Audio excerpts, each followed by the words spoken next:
Hello everyone, আসসালামু আলাইকুম। আমরা এখন রাজেন্দ্রপুরের মাঝখানে এক পুকুরে। এই পুকুরটা হলো আমাদের সাথে চাকরি করে মাহবুব, আমাদের কলিগ।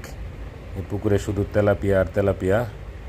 তেলাপিয়া মাছ ধরার সময় দৌড়ে গিয়ে দেখি আমাদের সেই গাছের গুঁড়ি দিয়ে বানানো একটি চুলা উল্টে গেছে, পাশাপাশি মাছগুলোও পড়ে গেছে।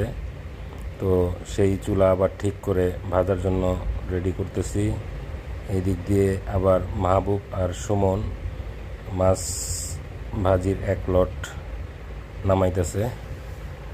তো আমরা এখন এই মাছ ভাজি দিয়ে মুড়ি মাখা খাবো, সেই জন্য এখানে আসা। ছোটোখাটো পিকনিক বলা যেতে পারে। তো আমরা আবার মাছ মাখায়া দ্বিতীয় লটের জন্য তৈরি করতেছি। মাছ মাখানো শেষ, এখন আমরা ভাজির জন্য রেডি করব। এই যে ফ্রাই প্যানে তেল দিয়ে ভাজা শুরু করেছি।